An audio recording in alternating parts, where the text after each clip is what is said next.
श्री स्वामी समर्थ. अधिक मास चालू आहे. या अधिक मासामध्ये तुम्हाला पुण्य कमवायचं आहे का? परंतु वेळ कमी असल्याकारणाने तुम्ही कठीण नियम पाळू शकत नाही. मी या व्हिडिओमध्ये अतिशय सोपे नियम सांगणार आहे. त्यातील तुम्हाला जो आवडेल, जो नियम तुम्ही करू शकता, छोटे छोटे नियम आपण पाळू शकतो. अधिक मासामध्ये भगवान पुरुषोत्तमाला प्रसन्न करण्यासाठी आपण हे नियम धारण करू शकतो. आपल्या पौराणिक शास्त्रामध्ये सांगितलेले नियम हे गृहस्थ व्यक्ती पूर्णतः पालन करू शकत नाही, परंतु छोटे छोटे नियम आपण अधिक मासामध्ये करू शकतो. जसे कार्तिक, वैशाख, माघ या महिन्यामध्ये भगवान विष्णूंची आपण पूजा करतो.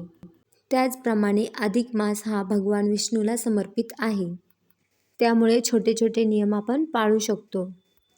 अधिक मासामध्ये ब्रह्ममुहूर्तावर स्नान करणे हा नियम आपण घेऊ शकतो. जसे आपण कार्तिक आदी महिन्यामध्ये पूर्ण महिना ब्रह्ममुहूर्तावर स्नान करतो, त्याचप्रमाणे अधिक मासात देखील आपण ब्रह्ममुहूर्तात स्नान करण्याचा नियम घेऊ शकतो. त्यानंतर आपण पुढचा नियम घेऊ शकतो, सूर्याला जल अर्पण करणे. त्याचप्रमाणे तुळस, पिंपळ, वड या वृक्षांना आपण जल अर्पण करू शकतो पूर्ण महिना. त्याचप्रमाणे आवळ्याचे वृक्ष याला देखील आपण जल अर्पण करू शकतो. पुढचा नियम आहे परिक्रमा करणे. दररोज आपण परिक्रमा करू शकतो. प्रत्येक दिवशी 11, 21, 51 अशा परिक्रमा तुळशीला करायच्या आहे. पुढचा नियम आहे अधिक मासामध्ये पुरुषोत्तम मास ची कथा वाचणे. पुढचा नियम आहे भगवद्गीता पाठ करणे.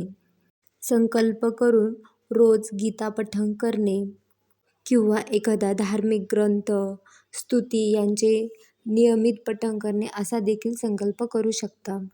एखादा मंत्र त्याचा आपण नित्य नियमाने जप करू शकतो, असा देखील आपण नियम करू शकतो. अधिक मासामध्ये भगवान विष्णूंच्या नावांचा जप करणे अत्यंत फलदायी आहे. पुढचा नियम आहे दान. आपण गोमातेला दान करू शकतो. रोज आपण गोमातेला दान करायचं आहे. त्याचप्रमाणे पक्ष्यांना दान करायचं आहे. त्यांना पाणी, अन्न आपण आपल्या छतावर ठेवू शकतो. दररोज काही ना काही दान करण्याचा आपण नियम घेऊ शकतो. त्याचप्रमाणे एखाद्याला आपण रोज अन्नदान करू शकतो. काही ना काही वस्तू त्यांना खायला देऊ शकतो. रोज जलदान देखील आपण करू शकतो.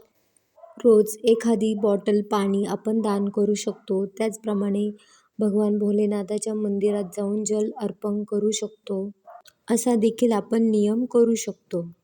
त्याचप्रमाणे आपण धन म्हणजेच पैशाचं देखील दान करू शकतो. आपल्या परिस्थितीनुसार आपण 1 रुपया, 10 रुपये रोज काढू शकतो. ती सर्व रक्कम अधिक महिन्याच्या शेवटच्या दिवशी एखाद्या मंदिरात आपण दान करू शकतो.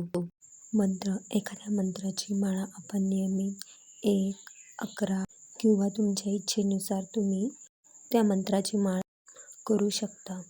वरील सांगितलेल्या नियमापैकी तुम्हाला जो सोपा वाटेल तो नियम तुम्ही पूर्ण महिनाभर करू शकता. जर तुम्हाला शक्य नसेल तर तुम्ही इतरांकडून देखील करून घेऊ शकता.